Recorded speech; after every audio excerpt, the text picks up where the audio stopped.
The curse can only be broken when Amara faces the spirits who cursed her family. You must take her to the place where the pact was made. The ancient temple deep in the heart of the forest. That is where the spirit waits. Ajani took a step back. The forest? But the forest is cursed. It is said that no one who enters comes out alive. They are creatures, spirits no one dares to enter.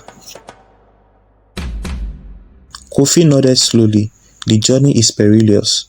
You will face things you cannot imagine, but it is the only way to save Amara. You must find a temple and destroy the spirit that has held our family captive for so long. Ajani clenched his fist. He didn't care how dangerous it was. He would go to the ends of the earth to save Amara. I will do it, Ajani said firmly. I will go, but I need your help, Kofi. I need to know everything you know. What do I have to do once we reach the temple? Kofi hesitated before answering. Once you reach the temple, you will have to confront the spirit. It will not be easy. The spirit feeds on fear, on doubt, and on the brokenness of those who dare to face it. But you must have one advantage: Amara's blood. It is the key to unlocking the power of the curse. You must offer her blood to the spirit, but not in the way it expects. Ajani was confused. What do you mean, Kofi? Kofi looked at him with an intense gaze. The spirit expects a sacrifice, a life to be given in exchange for freedom, but you must refuse that sacrifice. The power to break curse lies in your willingness to give up everything, not just your life but your very soul. Only then will the spirit be forced to release its hold on Amara. My soul? Kofi nodded. Yes, you must be willing to sacrifice your soul in exchange for her freedom. The spirit will test you, but you must hold strong. Only by doing this you can save her. Ajani swallowed hard. The thought of giving up his soul was terrifying. He didn't know if he could do it, but the love he had for Amara gave him the strength he needed. I will do it, he said. His voice steady.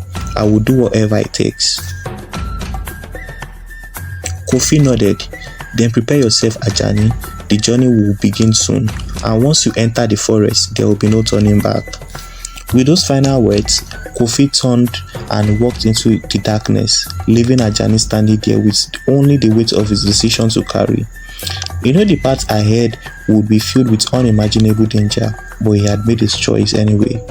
He would face the forest, the spirits, and whatever else lay in the shadows for Amara, for love.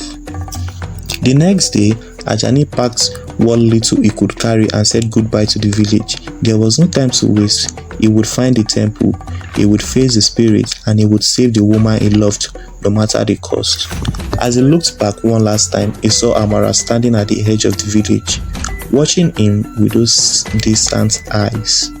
He couldn't help but wonder if she knew what he was about to do. Did she feel the same fear? Did she feel the same love for him? With a deep breath, Ajani turned and stepped into the forest, the thick trees closing in behind him. There was no turning back now, or never. Ajani felt the air grow heavier as he walked deeper into the forest. The trees seemed to close in around him, casting long shadows on the ground. The path was difficult to follow, and the further he went, the more he felt a sense of dread building in his chest. But he couldn't stop, not now.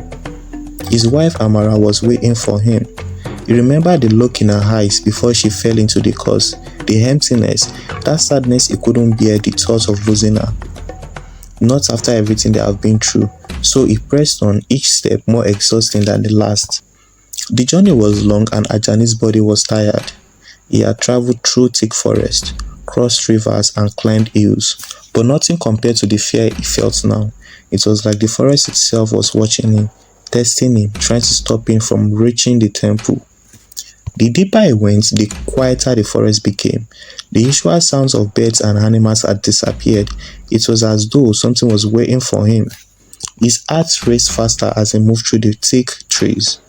Eventually, after hours of walking, Ajani reached a small clearing. In the middle stood the last stone temple. The stone was old, covered in vines and moss. It looked as if no one had set foot there for centuries. The air around it felt strange, heavy with energy. Ajani knew this was it. That was the place where Amara's fate would be decided. He stepped forward, his heart pounding in his chest. The door to the temple was made of heavy stone and it was shut tight. But Ajani wasn't afraid. He had come this far and nothing would stop him now. He examined the door closely. It had strange markings on it, symbols he didn't understand. They seemed to glow faintly, as if alive. He didn't know what they meant, but he felt a chill run down his spine when he touched them. Suddenly, the door began to move. Slowly, the stone slab shifted, revealing a dark hallway inside.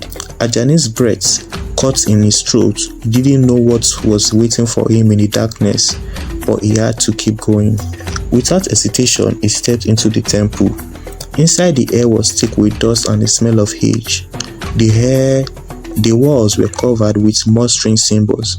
It was hard to see in the dark, but Ajani didn't need light to know that this was not a place for the living. He could feel it. He kept walking, the silence pressing down on his mind. His mind raced. Was this the right choice? Could he really break the curse? He thought of Amara again, her face pale and lifeless in the village. He had to do this. He had to save her. The hallway stretched on for what seemed like an eternity. Finally, it opened into a large room. At the center of the room was an altar, and on the altar lay Amara. She was still, a lifeless body. Her skin was pale and her eyes were closed, but there was something wrong, something strange about the way she lay there. Ajani felt a wave of panic rise in him. Was this really her, or she had already been taken by the curse? He took a step forward, but before he could reach her, a deep voice echoed through the room. It was cold, almost like a whisper, but it carried a weight that made Ajani freeze. Who dares enter my temple? The voice seemed to come from nowhere, filling the room with its power. Ajani's heart pounded in his chest, but he had expected something, but not this. I have come for my wife, Ajani said, his voice trembling but determined. A shadow moved in the corner of the room. Ajani's eyes widened as he saw a figure step forward from the darkness. It was tall, cloaked in a robe that covered its entire body. The figure's face was hidden, but Ajani could feel the eyes on him, judging him. You come for her, the voice said again. But do you understand the price? The curse is not easily undone. You must prove yourself worthy. Ajani clenched his fist, his heart racing. He had come too far to turn back now. I will do anything. Just tell me what I must do. The figure laughed, a sound that sent a chill through Ajani's spine. You must face the trials of this temple. Only then you can break the curse. Ajani nodded without hesitation. I will do it. I will face whatever it takes. The figure raised a hand and the room seemed to shift. The altar where Amara lay began to glow with an airy light. The walls trembled as if the temple itself was alive, and Ajani knew that there was no turning back. The trials had begun. Ajani stood still, his heart pounding in his chest. The room had changed. The once silent temple now hummed with a strange energy. He felt the hair around him grow thick with tension. The figure in the robe spoke again. You have entered my temple, and now you must prove you are worthy of breaking the curse. Ajani nodded, determined. He had no choice. His love for Amara was all that mattered now. The figure raised one hand and the walls of the room began to tremble. The floor cracked, and from the cracks, a strange mist began to rise. The first trial is one of courage, the voice echoed. You must step into the mist. Only those who are brave enough will survive. Ajani didn't hesitate. He stepped forward, his legs shaking, but his resolve stronger than ever. As his feet touched through the mist, he felt a coldness wrapped around his body. It was like ice, but it didn't stop him. He pressed forward deeper into the mist, not knowing what dangers lay ahead. Suddenly, the mist began to form into shapes. Shadows danced in the fog, shifting and moving as though they were alive. Ajani's heart raced as he saw figures in the mist, dark twisted shapes that seemed to watch him. The fear was overwhelming, but he fought it anyway. He had come this far and nothing would stop him now. A voice called out from the mist, cool and harsh. Do you feel fear, Ajani? Are you ready to lose everything? Ajani clenched his fist. I am not afraid. I will save my wife. The shapes in the mist seemed to laugh, a cruel sound that echoed through the room, but Ajani didn't falter. He kept moving forward, focusing only on his goals. The mist began to clear and the shapes vanished. At last, the mist was gone. Ajani stood in the middle of the room, breathing heavily. He had passed the first trial, but there was no time to rest. The voice spoke again. Now the second trial, you must face your greatest fear. Ajani froze. This was the trial he feared most. He had faced many dangers in his life, but facing his own fear was something else. Suddenly, the air grew cold and the room began to change. The walls faded and Ajani found himself standing in a dark forest. He knew this place. It was the same forest where he had met Amara for the first time. But now it felt different. The trees were twisted, their branches reaching out like claws. A figure stepped from the shadows. It was Amara, but her face was twisted in agony. Her eyes were wide and her mouth opened a silent scream. Ajani, she whispered, "Why did you leave me? You promised me you would protect me." Ajani's heart broke. He reached out to her, but as his hand touched her, she vanished into the darkness. The forest seemed to close in around him, and the ground beneath him began to shake. "Amara," he shouted, his voice filled with desperation. The voice spoke again, low and menacing. "You will never save her. She is lost. There is no hope." Ajani's breath quickened. This was his worst fear, the fear of losing Amara forever. But he couldn't give in. He had to keep going.